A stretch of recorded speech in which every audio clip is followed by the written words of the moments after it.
Hello, lovelies. Just a quick little update today rather than a proper video because it was quarterly accounts today, and so my brain is mush, largely because it's a huge pain in the ass. So back to normal from maybe tomorrow. But you've had a lot of videos recently, so shut up and be thankful.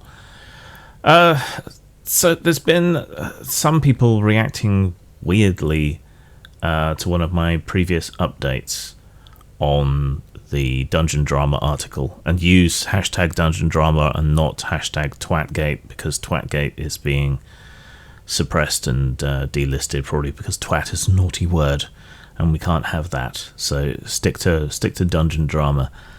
Anyway, I reported the other day that it did seem that there was a second author on the article, though really an editor. Some people are claiming like we weren't suspicious of that being the case from the get-go due to the sudden tonal shift and so on. We didn't actually have any evidence that was what had happened, but many people expressed their suspicions, and now it's been somewhat confirmed.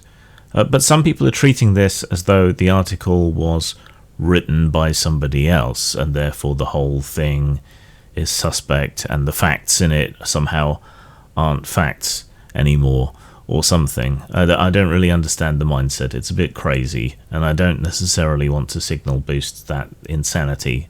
I'm getting quite a lot of insanity from people in my inbox, unfortunately. But editors aren't writers.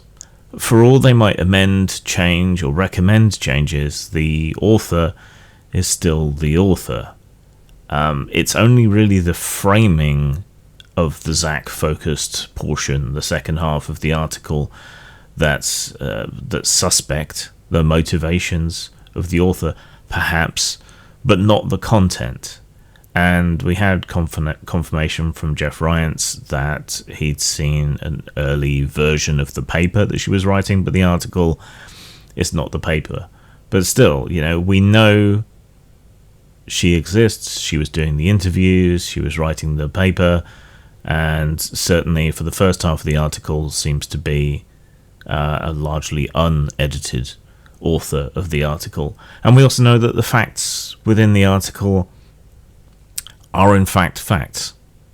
It just seems that this editor, either through malice or incompetence, seems to have published it before it was meant to be published, or published it when it wasn't meant to be published, put it a different way, and certainly weren't meant to include the voice recordings, or at least I've been told that sufficient that I believe it. But that doesn't mean that the content is untrue, that the accusations are untrue. These are two separate issues. If someone breached ethical standards by publishing this material, that's certainly a problem, but that should be addressed somewhere, somehow, some way, by someone. But that doesn't change the facts. These people did what they did. We have absolute confirmation that they did what they did, and that their motivations were not exactly pure for doing what they did. So none of the rest of this matters, at least not in regards to the content and information in the article. There's no conspiracy. The article was being passed around. I received it from no fewer than 3 different sources before I decided to go public with my video on it. I'm not involved. It's not suspicious at all. I didn't write it. I know things because people tell me things, and even more people tell me things now. That's it. There's no conspiracy. There's no scandal. The information is not discredited in any way, and anyone telling you otherwise is running cover for arseholes. So I would just remind you yet again that the people involved haven't denied what's in the article. They're on record in the article, in text and in voice.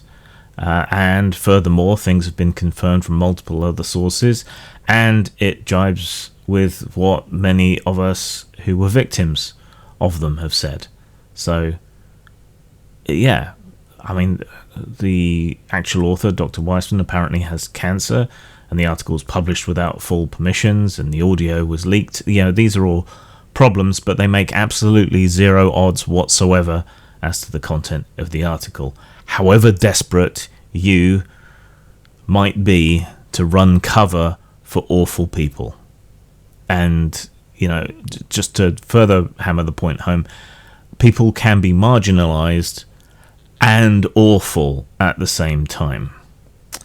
Zach has participated more on Jeff Ryan's blog, though say the article / paper that they saw was nowhere near as complete and was a different thing to what was published.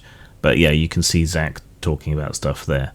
The other big issue is the potential Tencent buyout of D&D, which has been reported. I'm glad I zoomed out and looked at that from a slightly further away position, because I think people are panicking and reacting too quickly, but such is the nature of the internet and the algorithm. This apparently seemed to have come from a single source. The panic doesn't necessarily seem to be particularly justified. A more normal arrangement would be Tencent licensing the D&D intellectual property from Hasbro in exchange for fees. A wholesale buyout would be out of character for Tencent and seems somewhat unlikely. I mean, you never know, but the sky isn't falling yet. It was just fun for me to think about what a Chinese Communist Party version of D&D might look like. I'm always tempted to go and actually write that game, but it might be a bit too similar to another game. Excuse me.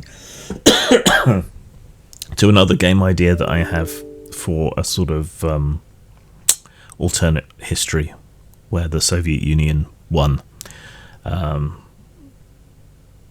So doing both might be a bit much, but it was just a bit of fun to play around with AI and Photoshop and slam some weird ideas together. But there you go. So yeah, the sky isn't necessarily falling yet, though people's reaction might have an effect on Hasbro or on Tencent, but probably not. Just don't panic until it's justified. Zang. Oh, Rose is a dying of the consumption. Rose's house, the finest and only cat house in the town of Jezebel, is up for grabs. It's every girl for herself, and only one can earn the deed to the house, and Rose's stash of gold all to herself. A rootin', tootin', moochin' adversarial story game for 2+ players.